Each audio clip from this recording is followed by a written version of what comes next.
Oke, baik pemirsa, kita lanjutkan bahan kita tentang formulasi sediaan steril. Pada bagian ini kita akan menjelaskan untuk proses pembuatan sediaan.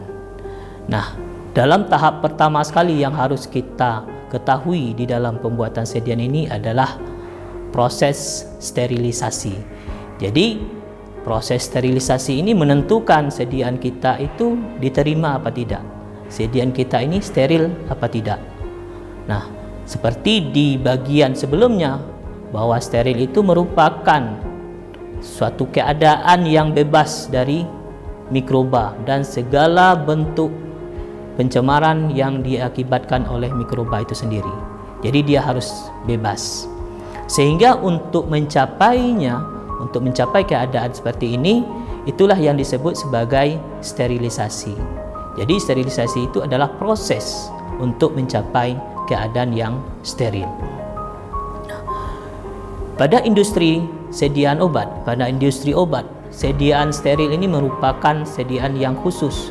Jadi dia dirancang, dibuat pada suatu kondisi yang khusus, di mana nanti tidak ada pengotor ataupun tidak ada kontaminan-kontaminan lain yang mempengaruhi sediaan. Jadi di industri itu sendiri, sediaan ini dia dibuat dalam suatu area yang steril. Nah, dalam proses sterilisasi untuk mencapai keadaan steril tadi, kita membagi menjadi 4. Yang pertama adalah sterilisasi itu dilakukan di awalnya. Jadi semua bahan yang dipakai, yang digunakan dalam formulasi itu disterilisasi sesuai dengan sifat fisika bahannya sendiri. Kemudian barulah nanti dia dicampurkan ya secara aseptis. Kemudian ada sterilisasi itu dilakukan pada akhir. Jadi semua bahannya dicampur dulu dengan cara yang sesuai, kemudian nanti disterilisasi akhir. Ya sesuai juga dengan sifat fisika daripada bahan-bahan yang digunakan. Kemudian ada juga sterilisasi itu dilakukan dengan cara filtrasi. Artinya secara panas ataupun secara sterilisasi awal ataupun akhir dia tidak bisa dilakukan, maka difiltrasi, artinya menggunakan penyaringan. Nah, ada literatur menjelaskan bahwa sterilisasi itu menyangkut juga aseptis. Jadi aseptis itu adalah suatu upaya yang dilakukan untuk menjaga supaya tidak terjadi kontaminasi. Jadi itulah beberapa cara sterilisasi. Ada 4 cara yang digunakan. Nah, untuk prosesnya sendiri, sterilisasi itu ada yang disebut dengan proses sterilisasi adalah dengan cara panas. Ini kita bagi menjadi 2. Ada sterilisasi panas basah, ada sterilisasi panas kering. Kemudian ada sterilisasi itu dengan cara filtrasi. Kemudian ada sterilisasi itu dengan cara gas, ada sterilisasi itu dengan cara penyinaran. Jadi pemilihan sterilisasi, apakah itu sterilisasi panas, apakah filtrasi ya ataupun yang lain, itu tergantung daripada jumlah volume sediaan yang kita sterilkan. Jadi semakin banyak, semakin besar volumenya, tentu proses sterilisasinya juga akan lebih lama.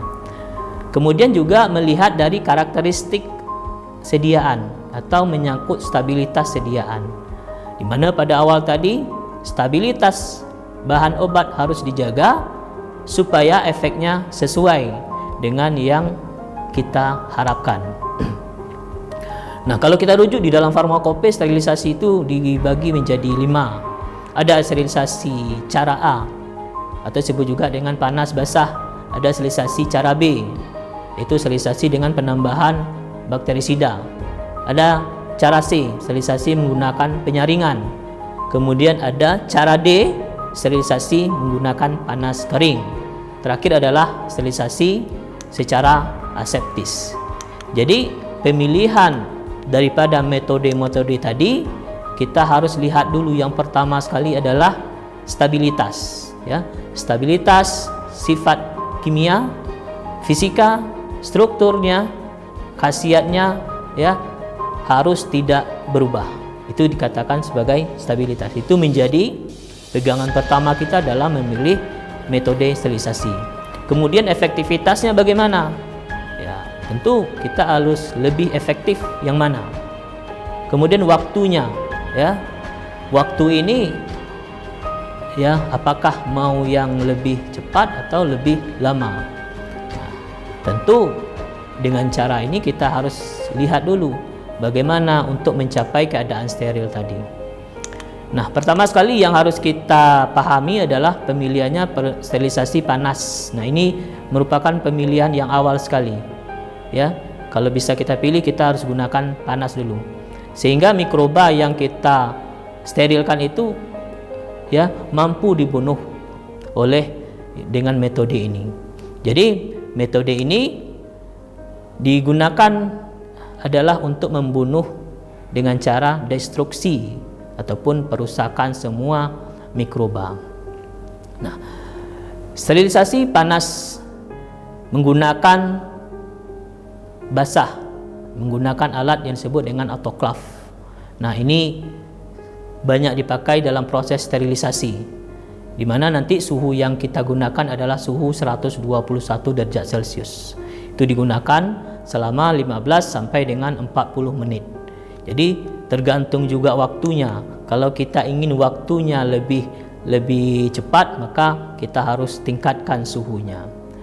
Kemudian sterilisasi panas basah ada juga menggunakan dengan metode tindalisasi. Jadi cara ini digunakan pada bahan yang tidak tahan dengan panas yang tinggi. Jadi dilakukanlah proses pemanasannya dengan metode berulang. Jadi untuk bahan-bahan yang tidak tahan terhadap panas tinggi. Nah, metode ini adalah mekanisme terjadinya penghilangan mikroba adalah menyebabkan perusakan protein, lebih tepatnya adalah menyebabkan kerusakan protein. Protein pada mikrobanya sendiri dia akan rusak ataupun akan kaku. Kemudian ya mikrobanya akan mati. Nah, jadi suhu waktu itu tergantung dari setting kita. Kalau kita menginginkan waktunya lebih singkat, maka gunakanlah suhunya yang lebih tinggi dan sebaliknya. Jadi bahan apa saja yang kita bisa lakukan dengan metode ini? Tentu bahan-bahan yang tahan terhadap adanya, pertama adalah panas. Kemudian bahan-bahan yang tahan terhadap adanya uap ataupun air. Jadi selain bahan yang tadi yang tidak tahan tadi, maka metode ini tidak bisa digunakan. Seperti misalnya minyak, lemak, nah itu tidak bisa digunakan dengan metode ini. Kemudian yang berikutnya, pilihan berikutnya adalah menggunakan panas kering. Artinya di sini kita tidak menggunakan uap lagi. Jadi lebih tepatnya adalah menggunakan suhu, ya, menggunakan oven.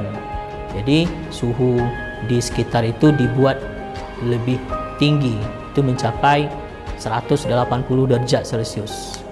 Jadi dengan metode inilah terjadinya perusakan mikroba secara oksidasi atau terjadinya pembakaran mikroba. Nah, waktunya juga tergantung. Kalau kita ingin waktunya lebih singkat, maka gunakanlah suhunya yang lebih tinggi. Jadi bahan-bahan yang disterilisasi dengan metode ini, misalnya kita membuat sediaan yang berbahan misalnya minyak, ya, atau mengandung gliserin atau parafin, nah, atau juga serbuk. Ini sering serbuk kita gunakan, ya, maka kita gunakan adalah sterilisasi panas kering. Kemudian alat-alat gelas ataupun bahan-bahan alat yang tahan terhadap suhu tinggi.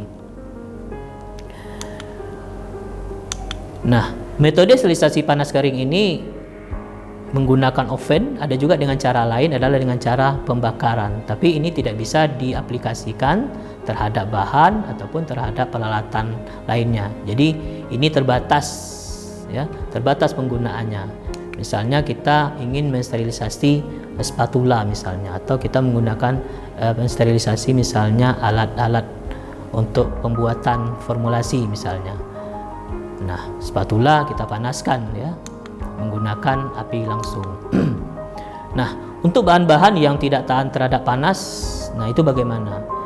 Ya, kita pilih metode yang lain adalah dengan cara filtrasi. Jadi dengan cara ini, dengan cara penyaringan ini, ya stabilitas bahan terjaga.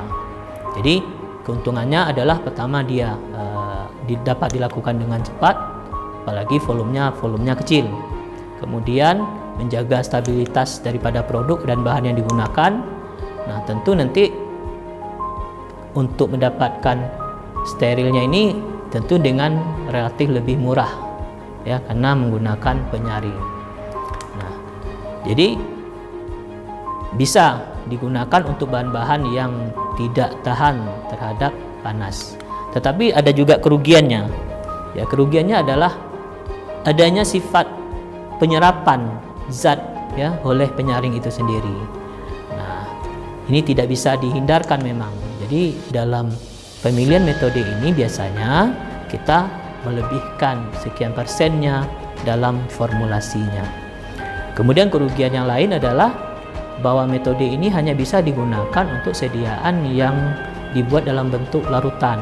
Jadi dia tidak bisa dibuat dalam bentuk suspensi, tidak bisa, apalagi dalam bentuk sediaan padatan. Jadi dia khusus untuk sediaan berupa larutan.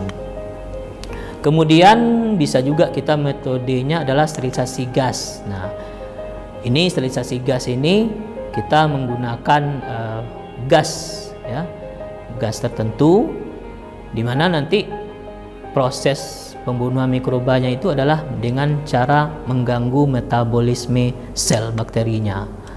Jadi kemampuan metode ini memang kurang baik sehingga jarang dipakai di laboratorium di pendidikan.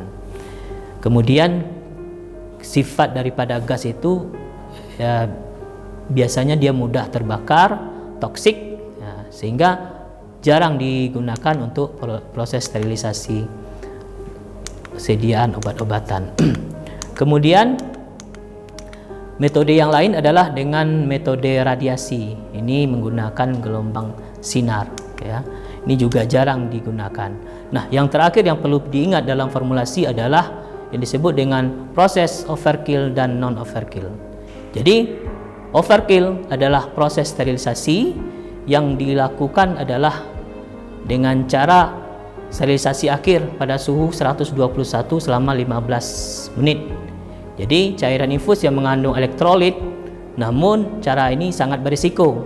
Jadi dia akan merubah, misalnya infus karbohidrat, dia bisa merubah ya karbohidrat asam amino yang disebut dengan 5-HMF ataupun 5-hidroksimetil turfural. Jadi metode overkill ini tidak bisa digunakan, maka harus digunakan adalah metode non overkill. Apa itu? Adalah metode di mana misalnya cairan infus yang mengandung nutrisi, karbohidrat, asam amino dan obat-obatan yang berasal dari bioteknologi ya digunakan dengan metode ini. Jadi suhunya tidak mencapai 121 derajat Celcius.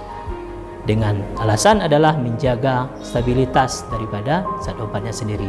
Demikian penjelasan saya. Mohon maaf jika ada kesalahan. Terima kasih atas perhatiannya. Assalamualaikum warahmatullahi wabarakatuh.